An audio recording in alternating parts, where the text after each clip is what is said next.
দীর্ঘ প্রায় ১৬ বছর অগণতান্ত্রিক বর্বরতম ফ্যাসিবাদ বিরোধী আন্দোলন সংগ্রামের ধারাবাহিকতায় ২০২৪-এর জুলাই আগস্টে রক্তাক্ত ছাত্র জনতার গণ অভ্যুত্থানের মধ্য দিয়ে বাংলাদেশ ফ্যাসিবাদ মুক্ত হয়। গণ অভ্যুত্থানের আকাঙ্ক্ষা ও জনপ্রত্যাশা অনুযায়ী সাম্য, মানবিক মর্যাদা, বৈষম্যহীন ও সামাজিক ন্যায় বিচার ভিত্তিক একটি শক্তিশালী গণতান্ত্রিক রাষ্ট্র বিনির্মাণে স্বপ্ন পূরণের জন্য এদেশের মানুষ অপেক্ষমান। ফ্যাসিবাদী আওয়ামী দুঃশাসনের পতন হয়েছে, বিজয় হয়েছে ছাত্র জনতার গণ অভ্যুত্থান। কিন্তু ৯.৫ মাসে জনপ্রত্যাশা বা গণ অভ্যুত্থানের আকাঙ্ক্ষা কতটুকু এর মধ্যে পূরণ হয়েছে তা বিশাল প্রশ্নের সম্মুখীন। ফ্যাসিবাদ বিরোধী জাতীয় ঐক্যে ফাটল ধরতে শুরু করেছে, অথচ আগামী বাংলাদেশের মূল চালিকা শক্তি এই ঐক্যকে বজায় রেখে একটি শক্তিশালী গণতান্ত্রিক বাংলাদেশ বিনির্মাণের কোনো বিকল্প নেই। এই ঐক্যের স্বার্থে অন্তর্বর্তী সরকারকে সর্বোচ্চ নিরপেক্ষতায় অবস্থান বজায় রাখা দরকার। কিন্তু লক্ষ্য করা যাচ্ছে যে কোনো মহলের রাজনৈতিক ফায়দা হাসিলের এজেন্ডা বাস্তবায়ন করাই যেন সরকারের কর্মপরিকল্পনার অংশ হয়ে দাঁড়িয়েছে। এই বক্তব্য আমরা বারবার উচ্চারণ করেছি। অন্তর্বর্তীকালীন সরকারের সাম্প্রতিক কিছু কর্মকাণ্ডে সরকারের নিরপেক্ষতা নিয়ে জনমনে সংশয় সৃষ্টি হয়েছে। অন্তর্বর্তীকালীন সরকারের নিরপেক্ষতা বজায় রাখার স্বার্থে বিতর্কিত কয়েকজন উপদেষ্টা যাদের বক্তব্যে এবং কর্মকাণ্ডে সরকারের ভাবমূর্তি ক্ষুণ্ণ হচ্ছে, এমন বিতর্কিত উপদেষ্টাদের সরিয়ে দেওয়ার দাবি আমরা তুলেছিলাম। অন্তর্বর্তীকালীন অস্থায়ী সরকার একমাত্র ম্যান্ডেট হচ্ছে একটি সুষ্ঠু, অবাধ, নিরপেক্ষ জাতীয় সংসদ নির্বাচন অনুষ্ঠান করা। অথচ সরকারের মুখপাত্র হিসাবে প্রধান উপদেষ্টার প্রেস সচিব বলেছেন যে এই সরকারের সব কিছু করার ম্যান্ডেট রয়েছে, কোট আনকোট, এই সরকারের সব কিছু করার ম্যান্ডেট রয়েছে। মানবিক করিডোর ও চট্টগ্রাম বন্দর সহ সরকারের বিভিন্ন বক্তব্য এবং কর্মকাণ্ডে জাতীয় স্বার্থ রক্ষিত হচ্ছে কিনা সেটা সর্বাগ্রে বিবেচনায় নেওয়া দরকার। এছাড়াও এমন জাতীয় গুরুত্বপূর্ণ ও দীর্ঘমেয়াদী নীতি নির্ধারণী কোনো সিদ্ধান্ত নেয়ার এখতিয়ার অন্তর্বর্তীকালীন সরকারের, অস্থায়ী সরকারের আছে বলে এদেশের মানুষ মনে করে না। দেশের নিরাপত্তা ও সংশ্লিষ্ট স্পর্শকাতর ও জাতীয় গুরুত্বপূর্ণ বিষয়টি সর্বোচ্চ অগ্রাধিকার বিবেচনায় নিয়ে দেশে অস্থিতিশীল কোনো পরিবেশ সৃষ্টি না হয় সেদিকে লক্ষ্য রেখে এই বিষয়ে যে কোনো সিদ্ধান্ত কেবল জনগণের দ্বারা নির্বাচিত সরকার কর্তৃক জাতীয় ঐক্যমতের ভিত্তিতে গৃহীত হওয়াই সমীচীন। সাংবাদিক ভাই বোনেরা, অন্তর্বর্তী সরকারের যে সমস্ত উপদেষ্টাগণ একটি নূতন রাজনৈতিক দলের সাথে প্রত্যক্ষ ও পরোক্ষভাবে জড়িত বলে সবাই জানে ও বুঝে, উপদেষ্টা পরিষদে তাদের উপস্থিতি সরকারের নির্দলীয় নিরপেক্ষ পরিচিতিকে ক্রমাগত প্রশ্নবিদ্ধ করে চলেছে বলেই সরকারের ভাবমূর্তি রক্ষার্থে তাদেরকে অব্যাহতি দেওয়া প্রয়োজন। জাতীয় নিরাপত্তা ও জাতীয় নিরাপত্তা উপদেষ্টার গতকালের বক্তব্য আবারও নূতন বিতর্কের জন্ম দিয়েছে। সরকারের ভাবমূর্তি রক্ষার্থে তাকেও অব্যাহতি দেওয়া প্রয়োজন হবে।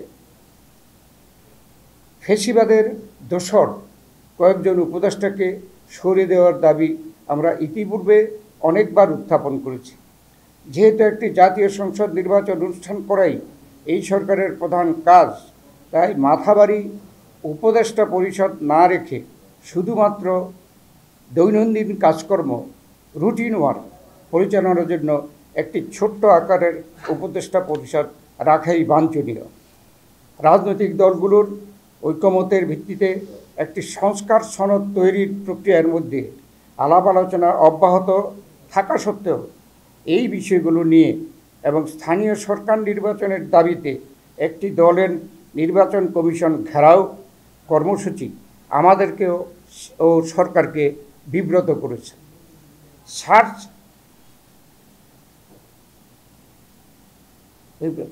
সার্চ কমিটির মাধ্যমে আইন অনুযায়ী নির্বাচন কমিশন গঠিত হলেও একটি মহল নির্বাচন কমিশন পুনর্গঠনের কথা বলছে।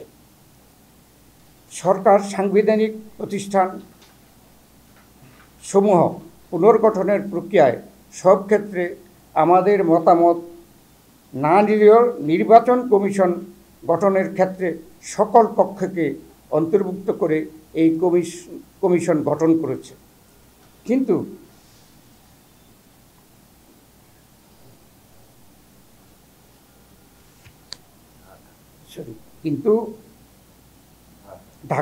ঢাকা দক্ষিণ সিটি কর্পোরেশনের মেয়র সংক্রান্ত বিষয়ে আদালতের রায় অনুযায়ী গেজেট নোটিফিকেশন করায় নির্বাচন কমিশনকে অন্যায় অযৌক্তিকভাবে প্রশ্নবিদ্ধ করা হচ্ছে। আইনের শাসন প্রতিষ্ঠার জন্যই দেশের জনগণ রক্ত দিয়ে গণ অভ্যুত্থান করেছে। সুতরাং আমাদের আইনের শাসন প্রতিষ্ঠায় দৃঢ় সংকল্পবদ্ধ থাকতে হবে।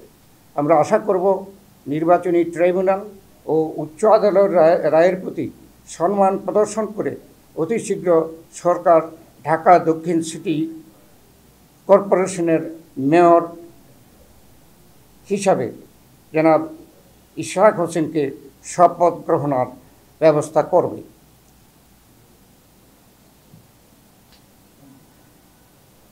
সাম্প্রতিক সময়ে লক্ষ্য করা যাচ্ছে যে জন আকাঙ্ক্ষা অনুযায়ী সরকারের যা করণীয় তা যথাসময়ে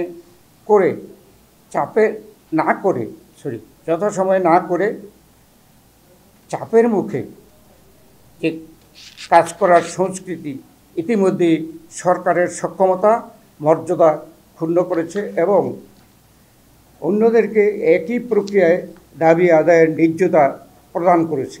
এই অনবপ্রীত বিব্রতকর পরিস্থিতির দায় পুরোটাই সরকারের বলে আমরা মনে করি।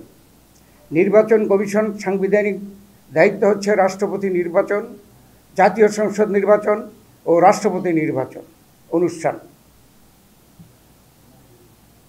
এমন বাস্তবতার স্থানীয় সরকার নির্বাচনের দাবিতে নির্বাচন কমিশন ঘেরাও করার বিষয়টি উদ্দেশ্যমূলক ও রহস্যজনক।